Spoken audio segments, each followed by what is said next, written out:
ago. He said, thank you for your service. It's time for somebody new. We've got two young guys here. We're tapping him on his shoulder. We're saying, Councilman Screets, thank you for your service. You make an excellent police chief, but it's time to give the reins over to somebody else. The Bible says, I call the old because they're wise, but I call the young because they're strong. I believe it's time that we allow a new generation of leadership to take forward and take the reins of leadership at City Hall. Councilman Screets has had his day. He's had his time. He's made whatever impact. And I know he says, I'm not tired, I'm not going to, well, I think it's time, with all due respect. I think you've ran your race. And I think it's time to pass the baton to a new generation. Let me tell you something, my people. The biggest problem we have in this community is we don't cultivate younger people and potential leaders. We have the same old people trying to hold on to the same leadership positions over and over again, outstaying their welcome. Nothing is more sad or pathetic to me as a 32-year-old than to see a champion fighter who stays too long and gets his butt whipped. But I think in this election, that's exactly what's going to happen, as it happened in the election we just had in Ward 2, when the people said, enough is enough. Councilman Sims, thank you for your service, but it was time to go. I believe we'll get that same verdict, whether it's on September 15th or in November. There's going to be a change in leadership here in Ward 2. And I ask for your vote. Thank you, Anthony. Stephen. I'd first like to say this has been a first and a interesting and a wonderful experience, to say the least. I want to thank the Newspress for putting this on tonight. I'd also like to thank Mr. Muhammad, his staff, for allowing us to use this and to banter back and forth. I'd like to thank all of you for showing up tonight. The fact that people are interested in hearing what we are saying is humbling. I've had great opportunities in life, and I'm very blessed and thankful for them. Been raised by two amazing people, and for you guys sitting here thinking right now, what is he? I'm going to give you a little impression.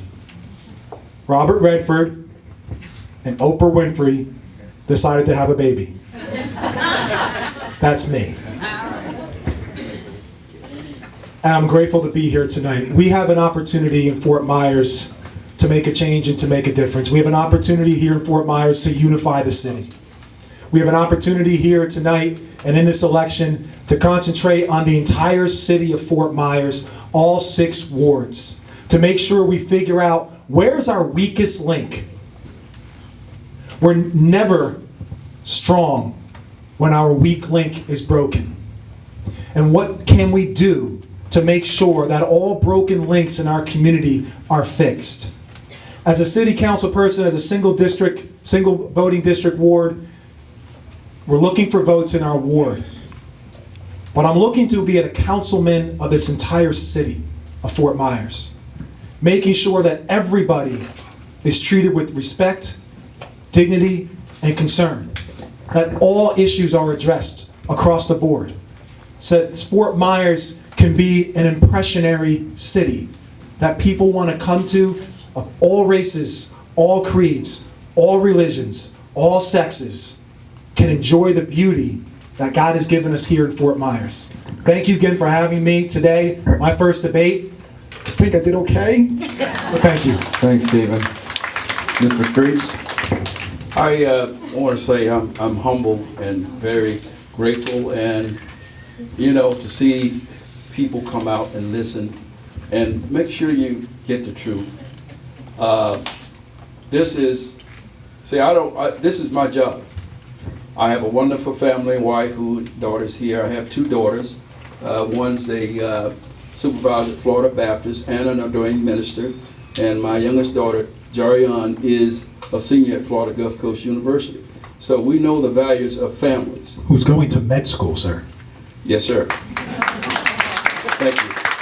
And the thing of it is some of us are fortunate and some of us are less fortunate, but we can leave nobody behind. I hear people say, well, they need to pull themselves up by their bootstraps, and then when you look down, they have no boots on. That's hard to do. We have to go when we don't want to go. That's not a problem. I get up, I see what my constituents need all over Fort Myers. Not just this. This is not a black thing. Fort Myers Ward 2 is probably one of the most diverse in this council, on this council.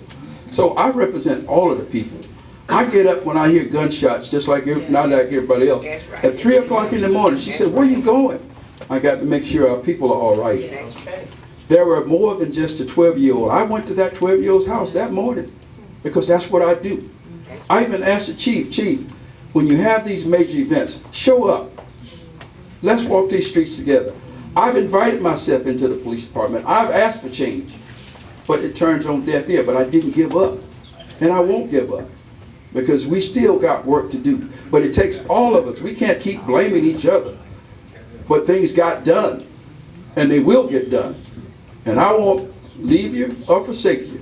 I'm here for you. So I ask for your support, because we were down, but now we're on the rise again. And I think when I took all of that hell for being down, I deserve to help you when you back up. All right. Thank you, Councilman. You know, when our reporter came